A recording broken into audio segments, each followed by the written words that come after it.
எல்லோருக்கும் வணக்கம். நம்ம இன்றைக்கி பார்க்க போகிறது பெப்பர் மின்ட் ப்ரான் ஃப்ரை, அதோட ப்ரான் குழம்பு.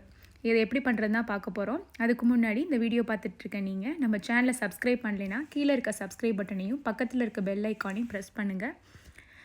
ப்ரானை இது போல் க்ளீன் பண்ணி எடுத்துக்கோங்க. அந்த சென்டரில் இருக்க பிளாக் லைன்லாம் எடுத்துகிட்டு ஃபஸ்ட்டு நம்ம ப்ரானுக்கு ஒரு 2 டேபிள் ஸ்பூன் அளவுக்கு கர்ட் போட்டுக்கலாம். அது கூடவே கொஞ்சோண்டு மஞ்சத்தூள், இதில் எல்லாத்தையும் நல்லா மிக்ஸ் பண்ணி நம்ம கொஞ்சம் நேரம் சமைக்க ஆரம்பிக்கிறதுக்கு முன்னாடி இதை மாதிரி நம்ம செஞ்சு வச்சிட்டோம் அப்படின்னா நல்லா இறால் அந்த தயிரோடு சேர்ந்து ஊறிட்டுருக்கும். தயிர் போகிறதுக்கான மெயின் ரீசன், தயிரும் மஞ்சளும் போகிறதுக்கான மெயின் ரீசன் என்ன அப்படின்னா அது ஒரு கிருமி நாசினிக்காகவும் அந்த இறாலை சாஃப்ட் ஆக்கிறதுக்காகவும் தான் நம்ம ரெண்டு ரீசனுக்காக தான் நம்ம மிக்ஸ் பண்ணி வைக்கிறோம்.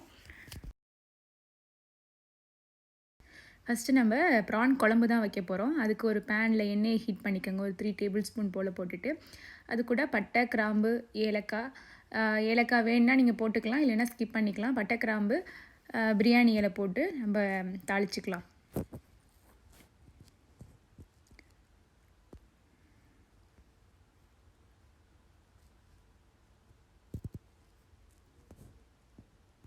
அடுத்து பூண்டு பல் நான் ஒரு 5 பூண்டு பல் போட்டிருக்கேன். அதை அப்படியே போடுறதை விட நம்ம நசுக்கி போட்டோம் அப்படின்னா அந்த உரல்லையோ இல்லைனா ஏதாவது டம்ளரோட பேக் சைடு வச்சோ நசுக்கி நம்ம அதில் போட்டோன்னா அதோட வாசனையே டிஃப்ரெண்ட்டாக இருக்கும்.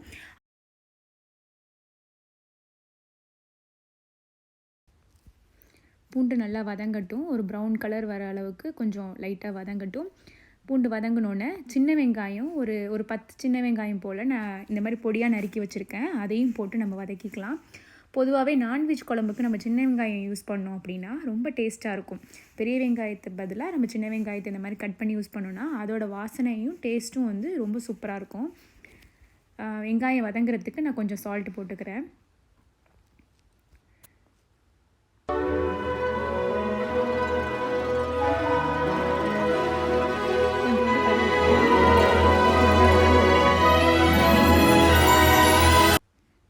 வெங்காயம் லைட்டாக ப்ரௌன் கலராக மாறினோன்னே நம்ம ஒரு மீடியம் சைஸ் தக்காளி வச்சுருக்கேன், அதையும் கட் பண்ணி அது கூட சேர்த்து நல்லா வதக்கி விடலாம்.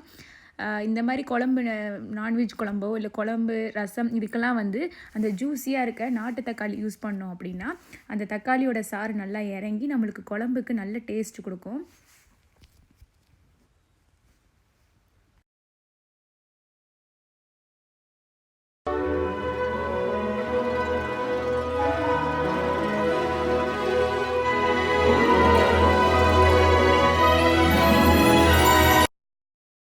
வெங்காயம் தக்காளி நல்லா வதங்கினோன்னே ஒரு 2 டேபிள் ஸ்பூன் போல் இஞ்சி பூண்டு பேஸ்ட் போட்டு அதையும் நல்லா வதக்கி விடலாம். இஞ்சி பூண்டு போட்ட உடனே நம்ம அடுப்பை மீடியமான ஃப்ளேமில் வைப்போம். ஏன்னா டக்குன்னு இஞ்சி பூண்டு அடி பிடிச்சிரும். அதுக்காக ஒரு மீடியமான ஃப்ளேமில் வச்சு நல்லா வதக்கி விடலாம். கரம் மசாலா தூள் ஒரு டேபிள் ஸ்பூன் போட்டிருக்கேன். இஞ்சி பூண்டு எல்லாம் நல்லா வதங்கினோன்னே அடுத்தது அது கூடவே மல்லி மிளகாத்தூள் ஒரு 2 டேபிள் ஸ்பூன், 2 அல்லது 2.5 டேபிள் ஸ்பூன் போட்டுக்கலாம். போட்டு நல்லா அந்த மசாலா வாட போகிற அளவுக்கு வதக்கி விடலாம். வீட்டில் அரைச்ச மல்லி மிளகாத்தூளுங்கிறனால நான் போட்டேன். உங்ககிட்ட மல்லி மிளகாத்தூள் சேர்த்து நீங்கள் அரைச்சி வைக்கலைன்னா 2 டேபிள் ஸ்பூன் வெறும் மிளகாத்தூள், 1 டேபிள் ஸ்பூன் மல்லித்தூள், இந்த ரேஷியோவில் நீங்கள் ஆட் பண்ணிக்கலாம். ஒருவேளை காரம் கம்மியாக சாப்பிட்றீங்க அப்படின்னா வெறும் மிளகாத்தூளை கம்மி பண்ணிக்கலாம். இப்போ நல்லா மசாலா வதங்கினோன்னே நான் நல்லா ஒரு எலுமிச்சைப்பழ சைஸில் புளி அதை கரைச்சி வச்சுருந்தேன். அதையும் இது கூட சேர்த்து கொதிக்க விடலாம். தேவையான அளவுக்கு தண்ணி, குழம்பு உங்களுக்கு எவ்வளோ தேவையோ அந்த அளவுக்கு தண்ணி ஊற்றிக்கோங்க. இந்த ஸ்டேஜில் மஞ்சள் தூளையும் நம்ம அது கூட சேர்த்து கொதிக்க விடலாம்.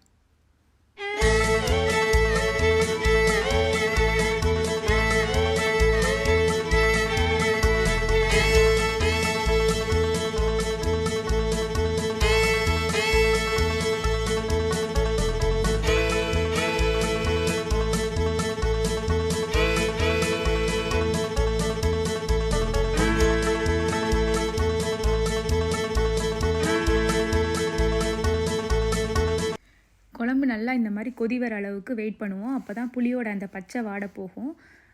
அதுக்கு இடையில நம்ம தேங்காய் மசாலா அரைச்சிட்டோம். இதெல்லாம் இதுக்கு ஒரு கைப்பிடி அளவுக்கு நான் தேங்காய் திருவல் போட்டிருக்கேன். அது கூடவே பெருஞ்சீரகம், சோம்புன்னு சொல்லுவோம் இல்லையா, அது ஒரு டேபிள் ஸ்பூன் அளவுக்கு, இல்லைனா 1/2 டேபிள் ஸ்பூன் ஆட் பண்ணிக்கோங்க. நீங்கள் சேர்க்குற தேங்காயோட குவான்டிட்டியை பொறுத்து நம்ம சேர்த்து இந்த மாதிரி அரைச்சி எடுத்துக்கலாம்.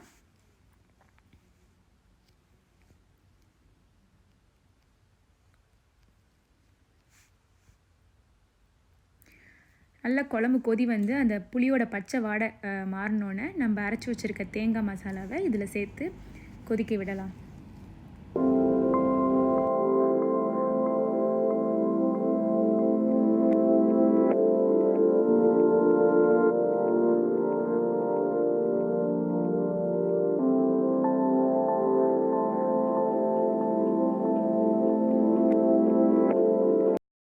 நல்லா குழம்பு கொதி வந்தோடனே ஒரு மீடியம் சைஸ் உருளைக்கிழங்க நான் பெரிய பெரிய பீஸாக கட் பண்ணி அது கூட சேர்த்துக்கிறேன். அப்புறம் நம்ம தயிர் போட்டு ஊற வச்சிருந்த இறாலை கழுவி அது கூடவே நம்ம சேர்த்துக்கலாம். குழம்புக்கு தேவையான இறாலை தான் நான் எடுத்திருக்கேன், பாதி இறால் பேலன்ஸ் வச்சுருக்கேன். அப்புறம் இந்த உருளைக்கிழங்குக்கு பதிலாக நீங்கள் வந்து சுரைக்காய் ஆட் பண்ணிங்க அப்படின்னா குழம்பு வந்து இன்னும் டேஸ்ட்டு கொடுக்கும். இறால் குழம்புக்கு வந்து சுரைக்காய் சேர்த்திங்க இறாலோட அப்படின்னா அது ரொம்ப ரொம்ப சூப்பராக இருக்கும். இப்போ வந்து குழம்ப வந்து வேற ஒரு அடுப்புக்கு மாற்றிட்டு நம்ம வறுவல் பெப்பர்மீன் ப்ரான் ஃப்ரை பண்ணுறதுக்கு ரெடி பண்ணலாம். ஒரு பேனில் 3 அல்லது 4 டேபிள் ஸ்பூன் எண்ணெயை ஹீட் பண்ணி 1/2 டேபிள் ஸ்பூன் பெருஞ்சீரகம் போட்டு பொரிஞ்சோன்னே ஒரு மீடியம் சைஸ் பெரிய வெங்காயத்தை நான் கட் பண்ணி வச்சுருக்கேன், அதையும் அது கூட சேர்த்து 1 அல்லது 2 பச்சை மிளகா போட்டு நல்லா வதக்கி விடலாம். பச்சை மிளகா வாசனைக்காக தான் நம்ம சேர்க்குறோம், அதனால் 1 அல்லது 2 சேர்த்துக்கலாம்.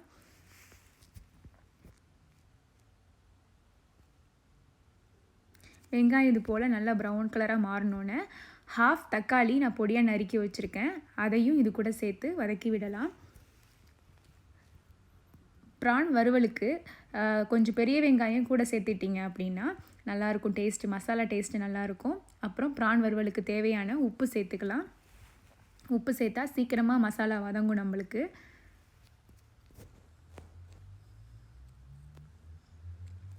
நல்லா மசாலா வெந்தால் தான் நம்மளுக்கு வெந்து நம்ம ஊற்றின எண்ணெய் லைட்டாக மேலே வந்துச்சு அப்படின்னா தான் நல்லா மசாலா ரெடியாக இருக்குன்னு அர்த்தம். பார்த்தீங்களா? இப்போ இந்த ஸ்டேஜில் ஒரு டேபிள் ஸ்பூன் நல்லா 1 டேபிள் ஸ்பூன் இஞ்சி பூண்டு பேஸ்ட்டை அது கூட ஆட் பண்ணிக்கலாம்.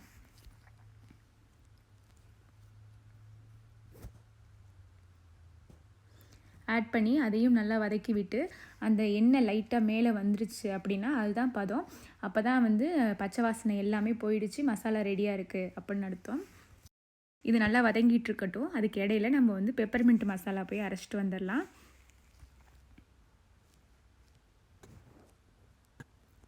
பெப்பர்மின்ட் மசாலாவுக்கு கொஞ்சோண்டு கொத்தமல்லி தழை, கொஞ்சம் புதினா, அப்புறம் ஒரே ஒரு பச்சை மிளகா. ஏன்னா நம்ம வந்து அதுக்கப்புறம் மிளகாத்தூள்லாம் போட போகிறோம், அதனால் ஒரு பச்சை மிளகா போட்டுக்கோங்க. போட்டு கொஞ்சமாக அதை அரைக்கிறதுக்கு தேவையான அளவுக்கு கொஞ்சமாக தண்ணி ஊற்றி நம்ம இதை அரைச்சி எடுத்துக்கலாம்.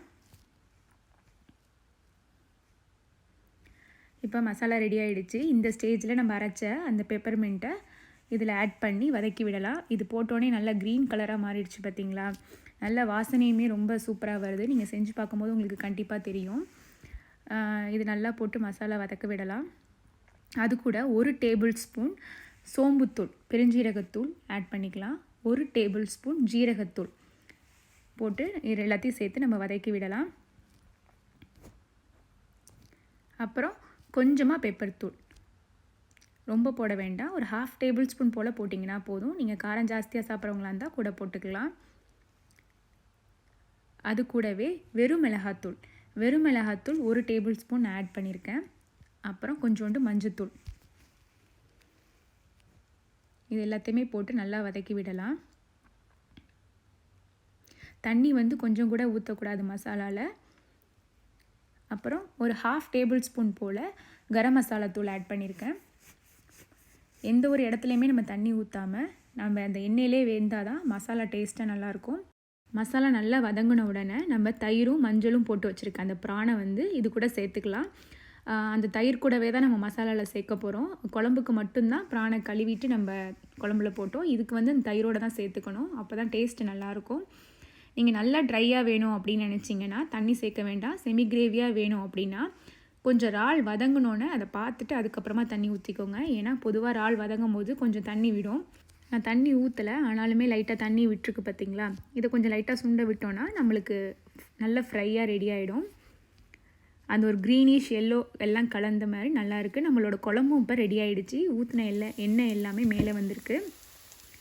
ப்ரானுமே நல்லா சுண்டி நல்ல சுக்க வறுவலாக ரெடி ஆகிடுச்சு. குழம்பும் ரெடி ஆகிடுச்சு. பார்த்தீங்களா? உங்களுக்கு இதை விட இன்னும் திக்கான கன்சிஸ்டன்சியில் வேணும் அப்படின்னா இன்னும் கொஞ்சம் குழம்பு சுண்ட விடலாம். இந்த ப்ரான் குழம்பும் ப்ரான் ஃப்ரையும் உங்களுக்கு பிடிச்சிருக்கும்னு நினைக்கிறேன். இந்த பெப்பர் மின்ட் இதோட வாசனை இந்த ப்ரான் மசாலாவோட கலந்து அந்த ப்ரானை சாப்பிட்றப்ப ரொம்ப வாசனையாகவும் ரொம்ப டேஸ்ட்டாகவும் இருக்கும். கண்டிப்பாக உங்கள் வீட்டில் செஞ்சு பாருங்கள். நான்வெஜ் பிரியர் யாராவது இருந்தாங்கன்னா அவங்களுக்கு இந்த வீடியோ ஷேர் பண்ணுங்கள். உங்களுக்கு இந்த வீடியோ பிடிச்சிருந்துச்சுன்னா லைக் பண்ணுங்கள்.